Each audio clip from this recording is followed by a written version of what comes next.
Bueno, ¿me escuchan? Sí. Bueno, ¿qué tal? Buenas tardes a todos. Buenas tardes, Héctor. Bueno, vamos a continuar con nuestra tradición de seminarios de los lunes. Hoy tenemos de invitado al doctor Héctor Palma.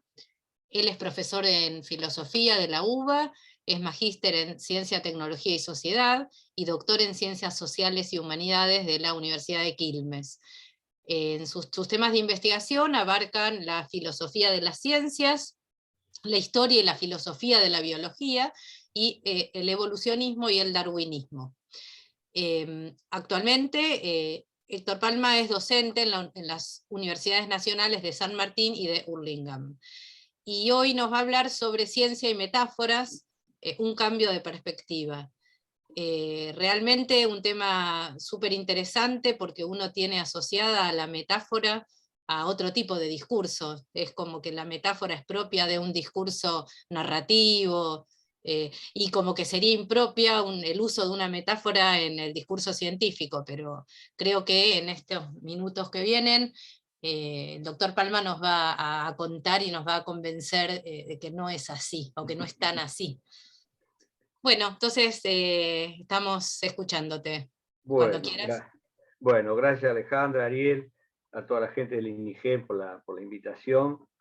Y bueno, trataré de convencerlos, vamos a ver. Voy a compartir un PowerPoint para que ustedes se vayan guiando. A ver, ¿dónde estamos? Acá. Bueno, ¿ahí se ve bien? No. No se No, ve. no vemos la presentación. A ver. A ver ya.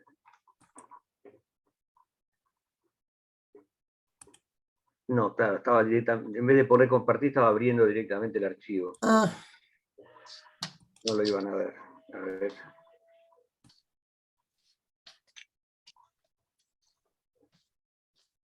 Ahora sí. Sí, ahora sí se ve. Si pudieras poner toda la Sí, pantalla sí, completa, sí, sí, mejor. ahí está. Va. Bueno, este es el título de la charla de hoy.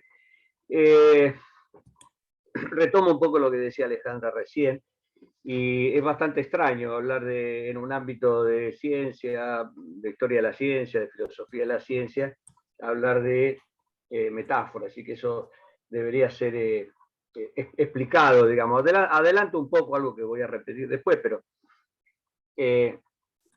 digamos, de ninguna manera se trata de ver en qué se parece la ciencia a la literatura, o en todo caso de literaturalizar la ciencia, sino más bien de repensar el lugar que las metáforas tienen en la ciencia, porque tienen un lugar muy destacado, y de eso va a tratar la charla de hoy.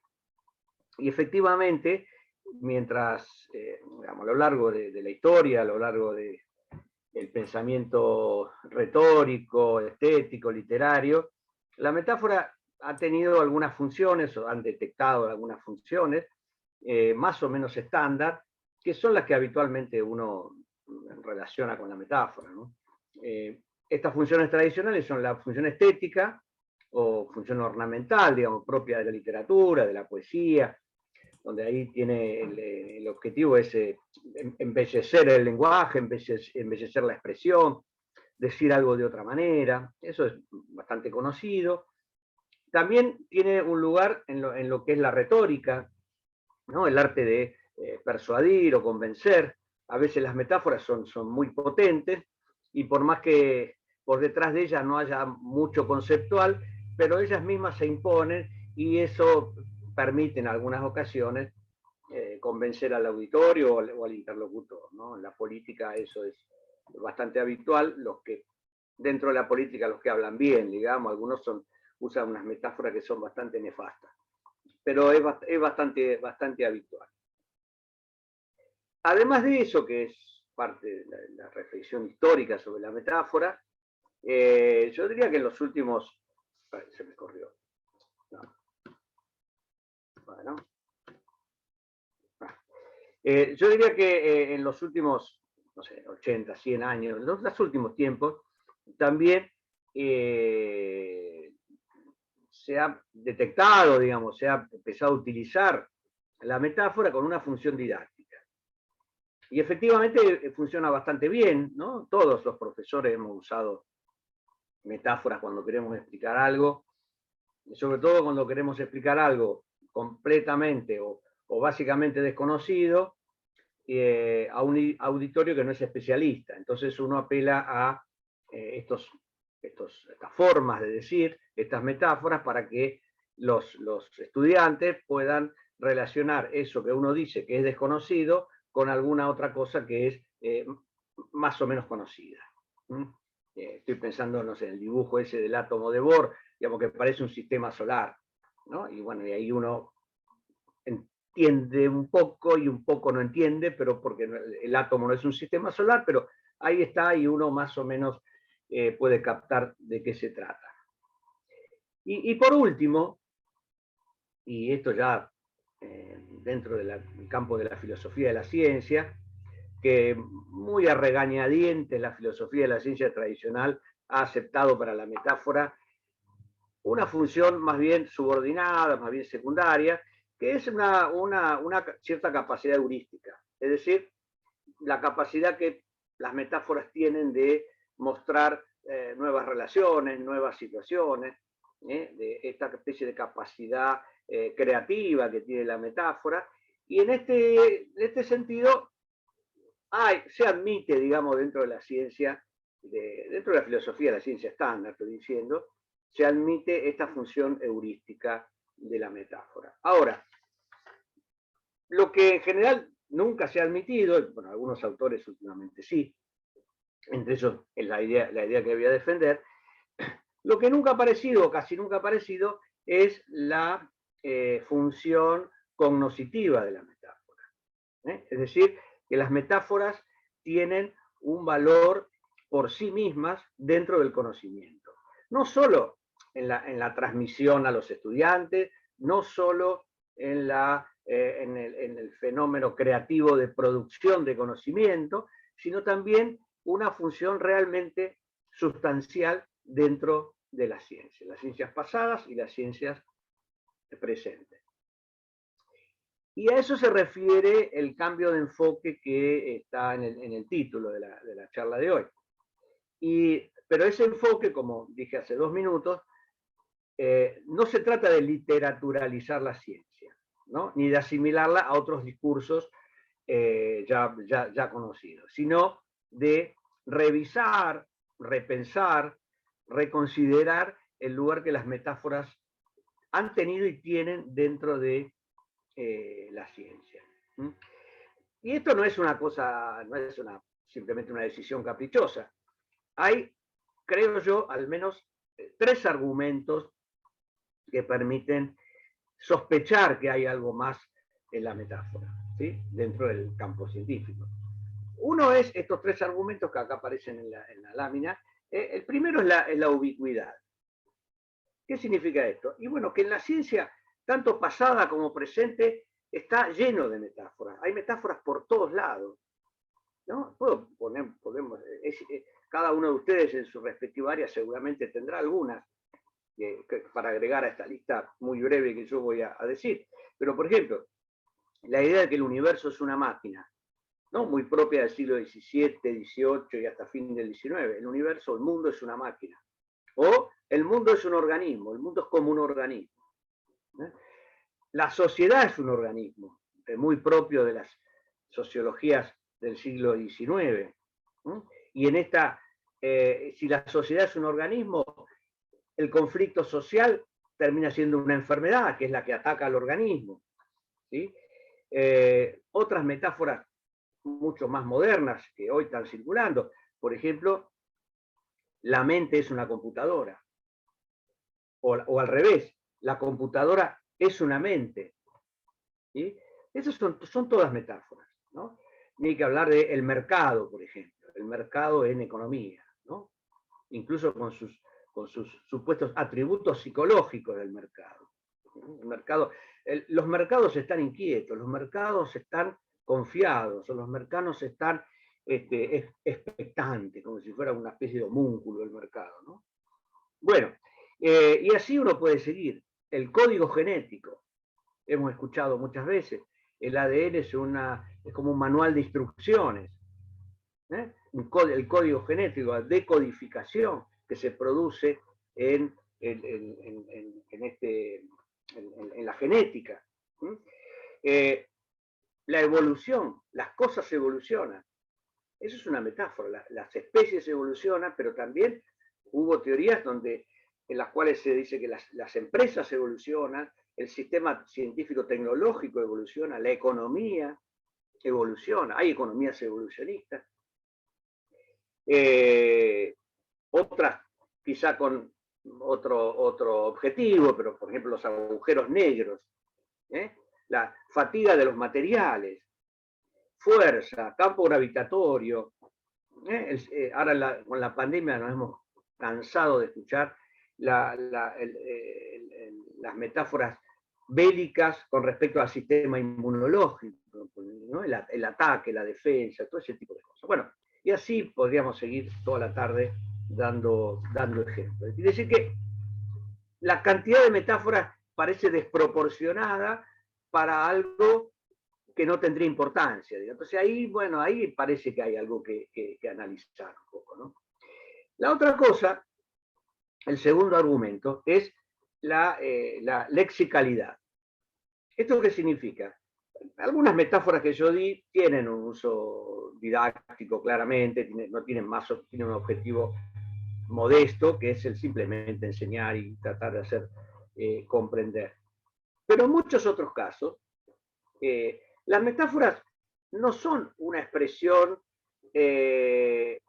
con la cual los científicos se comunican con nosotros que no sabemos nada del asunto. Esa es la forma que tienen de hablar. No tienen otro léxico, otras expresiones que usan en sus discusiones con sus pares, digamos, cuando discuten entre los especialistas. No, el lenguaje que usan es el mismo que usan cuando se expresan por fuera del ámbito científico. Quiere decir que en muchos casos esas metáforas se han lexicalizado, es decir, se han literalizado, forman parte del léxico científico y no son subsidiarias, no son meras formas de hablar para que nosotros que no sabemos entendamos mejor. No, esa es la forma que tienen de hablar. ¿Sí? Entonces, ese sería el segundo argumento. Y el tercer argumento es el argumento de la consistencia.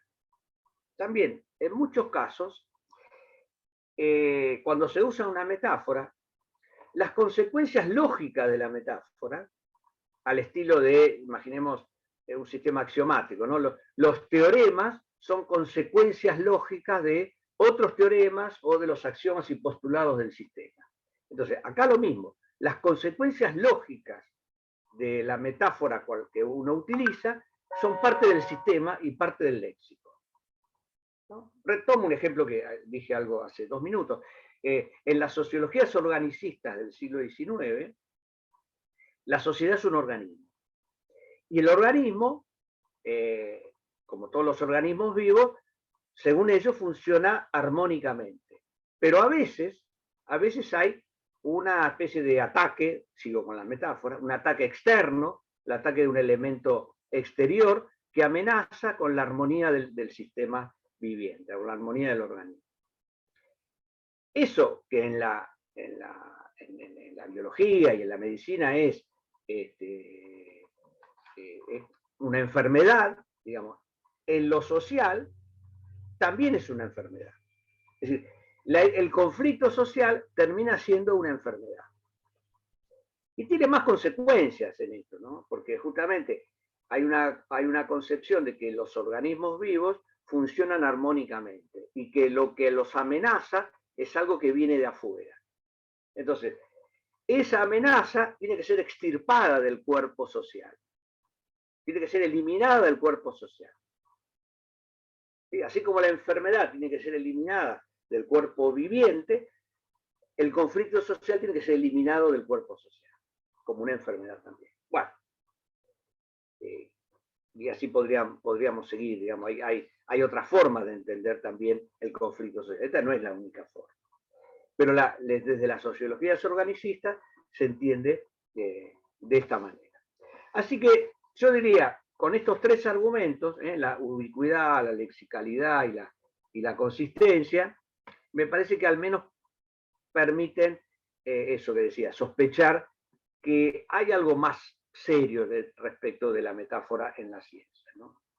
Entonces, bueno, analicemos muy brevemente qué es una metáfora, ¿sí? Para después diferenciar lo que son las metáforas comunes de las metáforas científicas. Lo primero que ocurre cuando se hace una metáfora es que algo ocurre con el significado, algo pasa con el significado de los términos.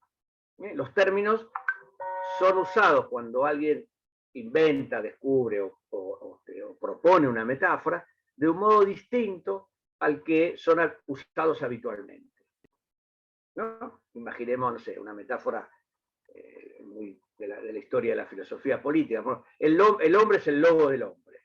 ¿No? Yo digo, el hombre es el lobo del hombre. Bueno, obviamente los hombres o los seres humanos, en todo caso, no son lobos, no pertenecen a la familia de los cánidos. Es decir, que el significado con el cual yo la estoy usando es distinto del significado tradicional.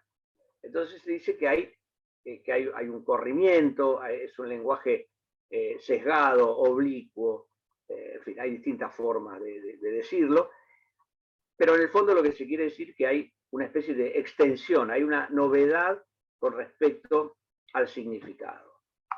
¿Sí? Tradicionalmente el viejo Aristóteles ya había pensado la metáfora, ¿no?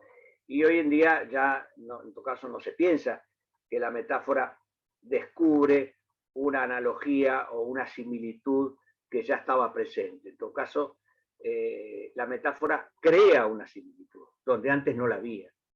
Y es un acto creativo ese. Pero lo cierto es que hay una especie de corrimiento del significado. Algo ocurre con el significado, ¿sí? Ahora, no solamente eso, sino que además, cuando se produce una metáfora, algo ocurre en la otra dimensión lingüística, que es en la dimensión pragmática, es decir, en la dimensión de la comunicación, la dimensión por la cual nosotros nos entendemos y que tiene que ver con el contexto en el cual se dicen las cosas, ¿sí? Esto es importante porque hay que explicar, o en todo caso habría que explicar, por qué una metáfora tiene éxito y no otra. ¿Por qué cuando yo digo el hombre es el lobo del hombre, ustedes no piensan, eso es una tontería, o quizás sí lo piensan, no me lo digan por las dudas, pero digo, en general lo que uno hace cuando escucha una metáfora, interpreta o trata de interpretar lo que el otro dice, ¿no? Es lo que en lingüística se llama el principio de caridad interpretativa. O sea, yo no pienso que el otro es un tonto, o que está diciendo tontería, o que lo que dice es un sinsentido. No, intento analizar lo que me está diciendo e interpretar a ver qué es lo que me ha querido decir diciéndome otra cosa. ¿Sí? Y eso es lo que ocurre cuando hay una metáfora. Imaginen ustedes, y pensemos incluso que ni siquiera hace falta ser especialista en lobos para entender lo que yo estoy diciendo. Probablemente ninguno de nosotros seamos especialistas en lobos, y sin embargo, relacionamos esa expresión con una visión pesimista de la condición humana, una condición salvaje de la condición humana, sanguinaria, ¿no? Violenta, ¿no? Si nosotros en nuestra cultura los lobos fueran el ejemplo o el símbolo de la bondad y la sabiduría, seguramente esta expresión tendría otro significado, ¿no? Pero alcanza con que nosotros tengamos algún conocimiento muy básico cultural como para entender esta expresión. Inclusive pues, la podemos entender mal, obviamente, ¿no? Pero, digo, básicamente ocurre algo en la dimensión pragmática, en la semántica y en la pragmática. ¿sí? Bien. Ahora, eso ocurre con cualquier metáfora. Las literarias, las retóricas, las didácticas, las heurísticas, cualquier metáfora, ¿sí? Ahora, entre las metáforas científicas y las comunes, hay algunas diferencias. Hay algunas diferencias. Yo diría que la mayor diferencia es que las metáforas comunes no tienen historia. No tienen historia. ¿Eso qué significa?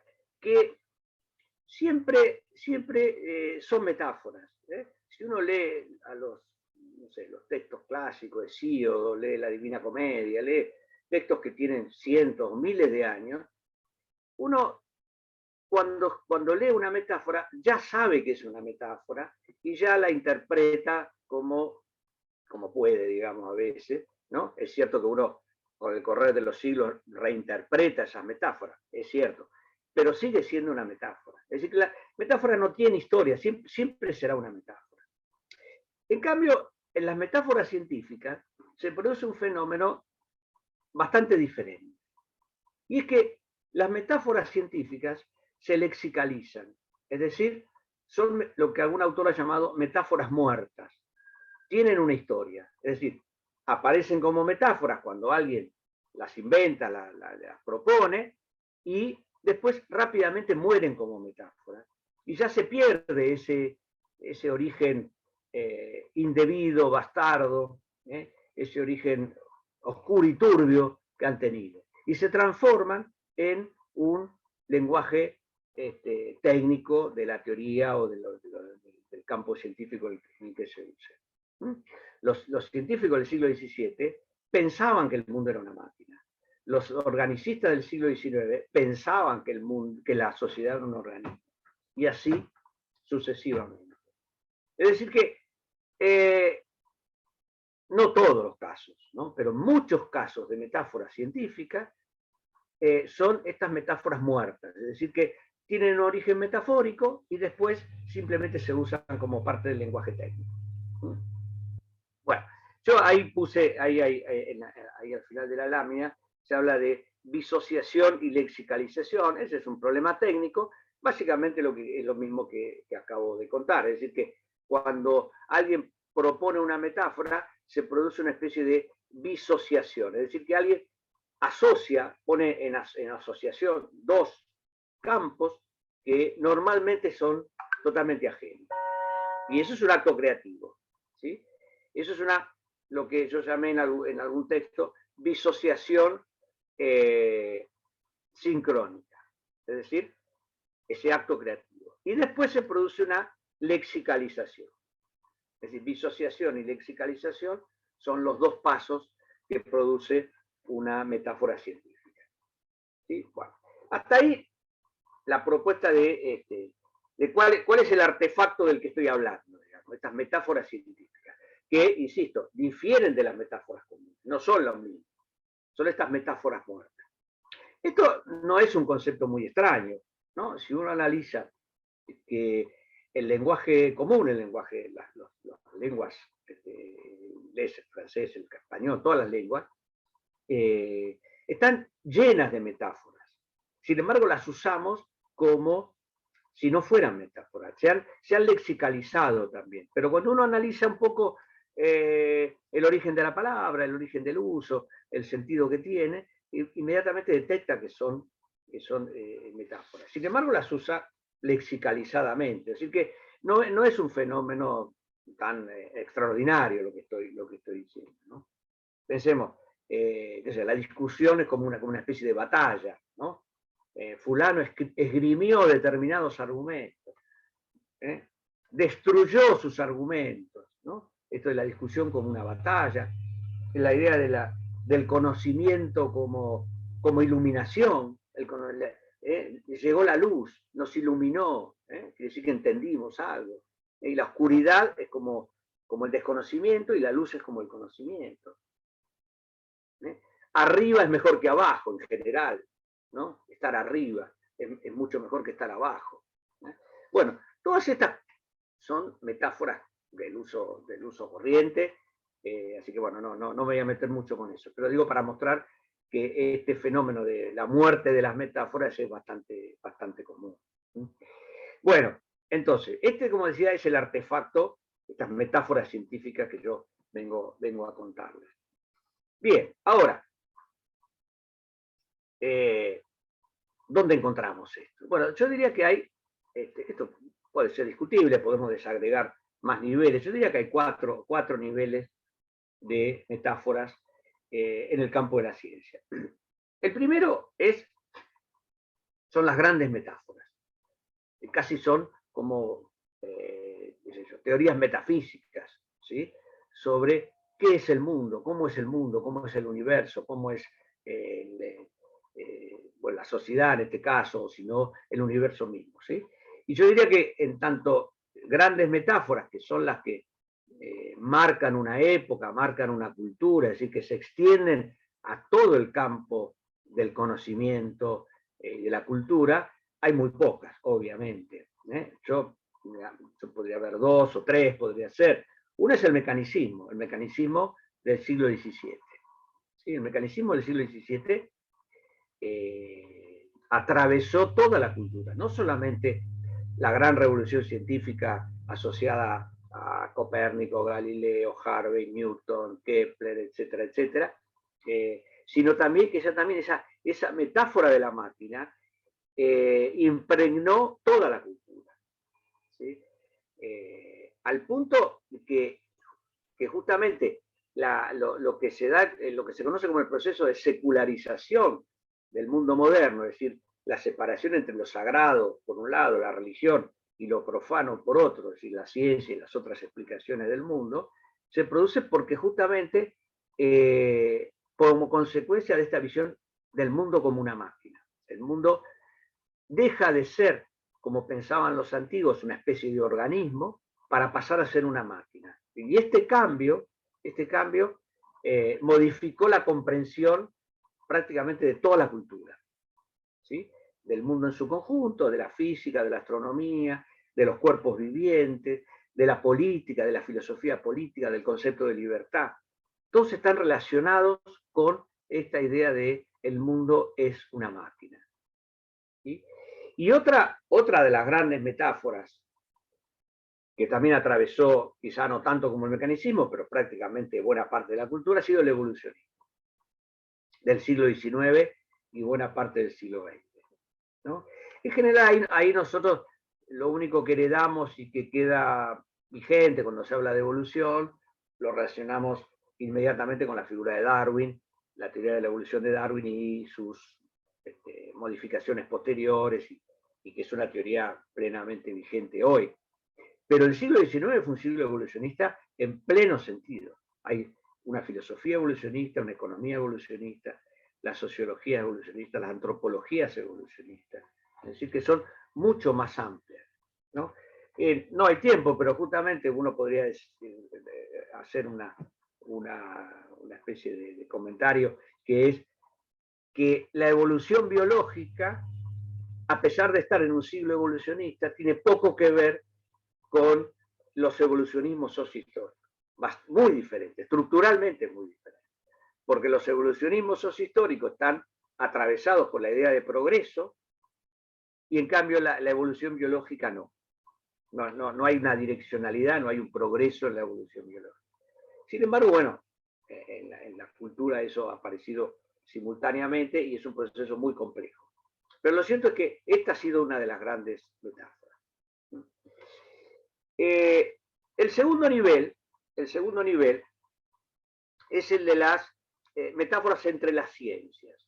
A mí me parece que este quizás sea el nivel más interesante y más productivo, más útil para explicar lo que es la historia de la ciencia. Y este es el nivel en el cual las distintas teorías de los distintos ámbitos se van prestando, por decirlo así, se van transfiriendo conceptos que son usados en otras áreas. Yo algunos ejemplos ya los di, ¿no? Pensar que la sociedad es como un organismo, o sea, una teoría sociológica toma conceptos que vienen de la biología, ¿sí? O la idea, o la idea mucho más actual, del código genético. O sea, la biología molecular, la genética, toma conceptos que son propios de la teoría de la información, de la teoría de la comunicación. ¿Sí? O la mente es una computadora, la computadora es una mente.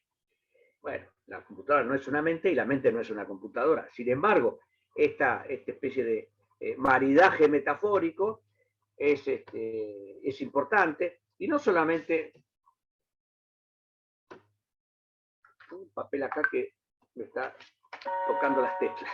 Bueno, y no solamente, digo, bueno, el papel me sacó de ritmo. Decía que estas metáforas entre ciencias son las que permiten explicar mejor, me parece a mí, la historia de la ciencia, como que uno podría entenderlo también como un tráfico de metáforas de una disciplina a la otra, ¿no? Y el intercambio es muy rico, ¿no? Y nos da una nueva visión de lo que es la historia de la ciencia. En general, la historia de la ciencia yo creo que en buena parte debería ser reescrita, ¿no? Cuando uno ve, por ejemplo, el siglo XIX, toda la historia tradicional dice que las ciencias sociales nacieron bajo la tutela o bajo la forma de las ciencias naturales, lo cual es cierto. Pero es cierto en parte, digamos. En realidad el intercambio fue mutuo. ¿Sí? Es mucho más rico ese intercambio. De modo que esto es una práctica totalmente habitual, incluso en la actualidad. Así que este sería el segundo nivel. El tercer nivel son metáforas en la formación científica, en la formación académica, digo, ¿no?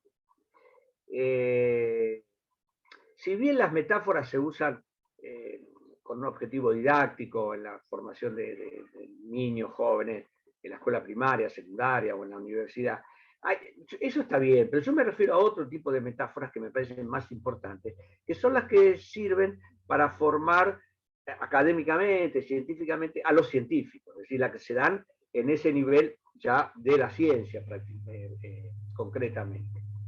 Y me parece que ahí también las metáforas contribuyen a conformar ese conocimiento profundo, sutil y acabado de lo que Kuhn llamó los paradigmas, digamos, ¿no? O sea, compenetrarse de lo que es un paradigma en el que uno está viviendo y en el cual uno está trabajando, también opera en el sentido de adquirir y hacer propio esas grandes metáforas, las metáforas estrellas de cada disciplina.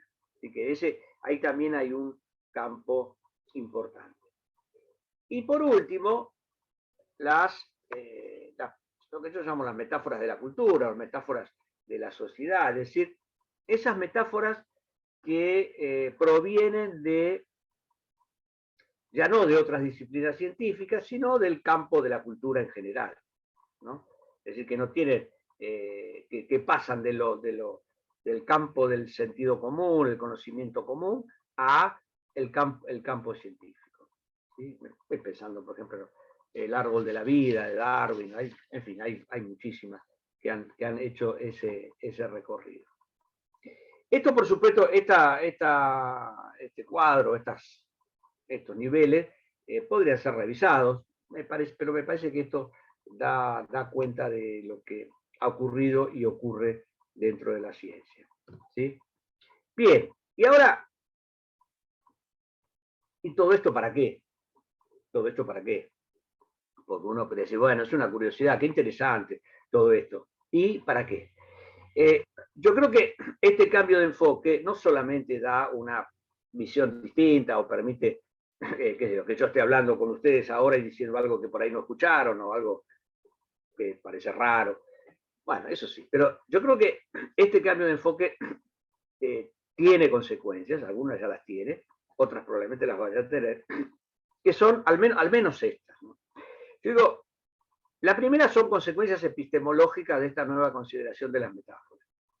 Es decir, hay que hacerse cargo de que el lenguaje científico no es ese lenguaje riguroso, formalizado, que algunos imaginaron con toda la buena intención para evitar los desvíos y los desvaríos de los lenguajes comunes o la irracionalidad o la pseudociencia. La ciencia está llena de metáforas. Entonces, en todo caso, lo que hay que revisar es cómo funciona, ¿no? No se trata de hacer una especie de auditoría, un control sobre la ciencia y empezar a criticar el uso de metáforas y empezar a decir, bueno, no hay que usarlas más y cosas por el estilo. Eso no tiene ningún sentido. O sea, en todo caso, lo que habilita este nuevo enfoque es, bueno, revisemos qué papel cumplen las metáforas y utilicémoslas en el mejor sentido, porque son muy productivas, nos pueden servir para cosas insospechadas. La segunda yo creo que son consecuencias historiográficas, es decir, consecuencias para la historia de la ciencia, ¿no? También relacionada con la cuestión epistemológica. Pero la historia tradicional siempre ha mostrado a la ciencia como aislada de la sociedad. Es más, este aislamiento de la ciencia con respecto a la sociedad ha sido visto como un valor positivo. Es decir, la objetividad de la ciencia surge en la medida en que los científicos se aíslan de la sociedad y no están sujetos a las influencias negativas de lo social, que siempre es visto como algo refractario al avance de la ciencia. Los científicos que se dejan llevar por los prejuicios sociales no hacen buena ciencia, y en realidad son retardatarios, digamos, retrasan la ciencia, retrasan los avances. Bueno, esta es una visión muy ingenua, digamos, y la verdad que no funciona así, no ocurre así, ¿no? Entonces, esta forma de ver la historia de la ciencia, digo, no toda la ciencia, no estoy planteando un punto de vista panmetafórico donde todo es metáfora, esto no para nada, digo, pero en muchos casos se ajusta esta idea de que los desarrollos de la ciencia están atados a la aparición de nuevas metáforas que dan nuevas posibilidades y permiten establecer una relación muy fluida, por empezar, entre las disciplinas científicas, como yo mostré hace un ratito, se prestan y se van intercambiando conceptos que van de un área a otra, ¿sí? Hay una movilidad muy grande en eso. Pero además también permiten explicar lo que la ciencia toma de la cultura, esas metáforas que toma de la cultura y terminan formando parte del léxico científico. Es decir, permite una relación mucho más fluida y más, me parece a mí, más adecuada a lo que efectivamente ocurre en la relación entre ciencia y sociedad, que siempre la filosofía estándar lo ha visto como algo, eso, como departamento, como compartimentos estancos, y eso como un valor que debía ser preservado. Bueno, la otra, las consecuencias didácticas, me parece que son también importantes, porque dejar de usar metáforas en un sentido ingenuo, es decir, usarlas y simplemente explicar los temas usando metáforas, dejar de usarla en ese sentido ingenuo, usándolas, pero haciendo un análisis fino de la metáfora, me parece a mí que puede contribuir a que los niños, los jóvenes y los estudiantes más grandes comprendan mejor los conceptos más acabadamente, ¿no? Si uno, por poner un ejemplo, si uno puede meterles en la cabeza a los niños y jóvenes lo que es la evolución sociohistórica y la diferencia con el evolucionismo darwiniano, seguramente van a comprender mucho mejor la evolución biológica, que es un concepto no tan fácil de adquirir, ¿sí? Entonces me parece que esa especie de, sigo con las metáforas, una especie de psicoanálisis de las metáforas permitiría herramientas didácticas más potentes, ¿sí? Y por último, digamos, esto también, en la actualidad, yo no soy especialista en eso, pero sé que está ocurriendo, digamos, en la inteligencia artificial y lo que es las ciencias de la computación y de la comunicación, hay mucha gente que ya está estudiando, está analizando modelos analógicos, modelos metafóricos, a veces se llaman analógicos, por lo de analogía, digo, no por la tecnología analógica, por lo de usar analogía, que no son más que metáforas, ¿no? Las analogías, los modelos científicos también son, me parece a mí, no más que metáforas pretenciosas, ¿sí? En el fondo son todas metáforas. Y eso está dando resultados, está funcionando. Así que, digo, digamos, no es simplemente ocioso pensar en las metáforas como de una forma distinta. Tiene como algunas consecuencias que podrían llegar a ser útiles. Bueno, y creo que hasta ahí llegamos. Muchas gracias. Ahí les dejo un pequeño avisito. Es un libro que saqué en el 2016, me parece, que se llama Ciencia y Metáforas, crítica de una razón incestuosa. ¿No? Bueno, ahí está disponible ese libro. Bueno, a ver si creo que más o menos cumplí con el tiempo, así que dejamos un ratito para preguntas o comentarios.